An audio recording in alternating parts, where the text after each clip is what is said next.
À l'AS Monaco, il est devenu vice-président et directeur général, mais c'est vrai qu'on le connaît très mal. Donc ce qu'on aimerait savoir un petit peu, c'est comment vous êtes arrivé à Monaco et surtout comment vous avez reconnu le président Bruno Vert, en fait. Toute la petite histoire qui se cache derrière la grande histoire du club. Mesdames, Messieurs, bonjour. Merci d'avoir invité, premièrement. Je suis très heureux d'être ici, chez vous. Donc, l'histoire commence il y a à peu près 20 ans. Donc, j'ai travaillé à une société, en filiale suisse d'une société américaine, près de Zurich. Donc, il s'agit des achats, des ventes, des engrais dans le monde entier. Et M. Ribelov, à l'époque, il est devenu propriétaire d'une usine plus grande en Russie, de kalichloride, je ne sais pas en français, mais c'est un engrais très important. Potassium. Donc, et comme ça, on se rencontrait, c'était à Chicago, pendant une conférence. Je ne me souviens plus, je crois que c'était 95, mais plus ou moins, je leur ai invité de l'y joindre. Et à l'époque, je gérais sa plus grande société en exportation créée entre société M. Ribelov et à la nôtre, qui s'appelait Transamonia.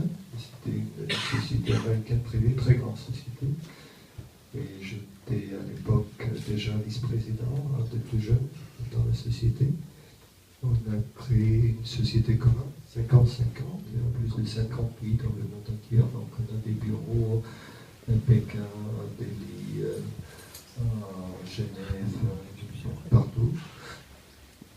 Après j'ai quitté pour commencer mon propre business. Donc je faisais pas mal de choses, investissement. J'ai investissement sur les bourses. Sur la bourse, un peu dans l'immobilier en Russie, dans la bourse par le monde entier, un peu américain. Et j'ai aussi commencé une business restauration. J'ai toujours 3 restaurants à Moscou. Donc, non, mon premier restaurant était avec un chef français. Il est venu de Genève, un chef français, Grégory Toplé, très bon. Et c'était un restaurant cuisine méditerranée. Et c'est toujours là, ça s'appelle Hughes. Maintenant c'est un chef russe, mais c'est toujours. Le restaurant est toujours là, ça fait 9 ans, presque 10 ans.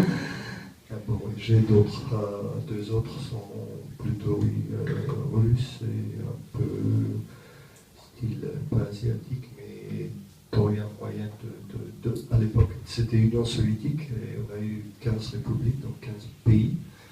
Et on a eu, chaque pays a sa propre cuisine, donc c'est vraiment passionnant quand on pense de l'URSS à l'époque.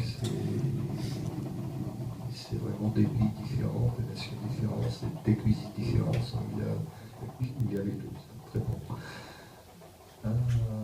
Bon, et après, c'était fin 2012, oui, on était avec M. Ribelov pour fêter le Nouvel An 2013, c'était à Gstaad, en Suisse.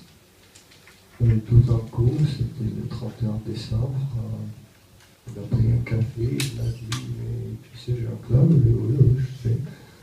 Mais que penses-tu? Tu viens pour devenir un directeur sportif, je crois. Ouais. C'était à Colisée Donc, premièrement, il a essayé avec les experts dans le sport. Donc, il a eu premièrement en russe. Après, il a eu un dirigeant de Norvège. Et ça parlait, je ne sais pas pourquoi, mais je ne vais pas rentrer sur les détails. Ça parlait, donc il m'a dit, ben, à l'époque, j'étais aussi occupé. J'ai dit, oui, ça va prendre du temps, t'inquiète, on va t'aider, 3 mois, 4 mois. Et après, il dit, mais il faut commencer déjà les 7 janvier. Okay. Et tout d'un coup, je disais, ok, oui, même sans discuter, c'était vraiment passionnant, et même sans discuter les termes. Et déjà le 7 janvier, on était là pour Ballon d'Or à Zurich. Et après une semaine déjà, elle m'a appelé, où sont les transferts? Où sont les transferts? Je dis, quel transfert? C'est quoi ça, les transferts? Non, mais sinon on ne va pas y arriver de sortir de Ligue 2. Je dis, non. Et j'ai appelé mes collègues, je dis, qu'est-ce qu'on fait?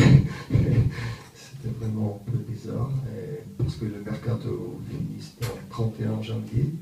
Il fallait faire quelque chose. À l'époque, le début de saison était très bon. Mais après, en mois de décembre, ça a commencé un peu. C'était pas sûr. Donc, on a fait 3 recrues. C'était Mounir Obadi qui a plutôt bien marché. C'était Emmanuel Rivière, aussi très bien. Et Karl Medjani un peu moins. Mais non, les 3 recrues ont été bonnes. Je sais pas. Tu es en train de nous dire que tout est parti d'un réveillon en fait, de fin d'année et que c'est un gros pari en fait, pour vous sur le plan professionnel. Donc comment psychologiquement on gère un petit peu cette arrivée du milieu de la potasse ou de la bourse à un club de football, parce que ça n'a rien à voir, et sur le plan pratique, il y a des considérations qui sont complètement différentes, en fait, en l'occurrence, les transferts. Donc vous, comment vous avez géré tout ça? Premièrement, j'aime les paris dans ma vie et j'ai toujours voulu faire des choses différentes dans ma vie, donc c'est comme ça même que ça se passe. Et aussi, je peux dire, mais j'ai commencé à l'époque à la ministère des Affaires internationales de l'URSS. J'ai travaillé à l'ambassade à Islande, donc je faisais plusieurs métiers dans ma vie. Et c'est pas vraiment, c'est un monde totalement différent, mais la logique est toujours la même. La logique de comment on gère les sociétés, comment on gère un business, même si un sport. Il y a la logique qui est toujours la même. Donc, sauf c'était vraiment très stressant.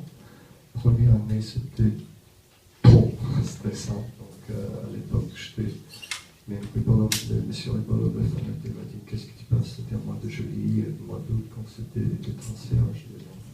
Il dit, prends 2-3 jours, coupe le téléphone.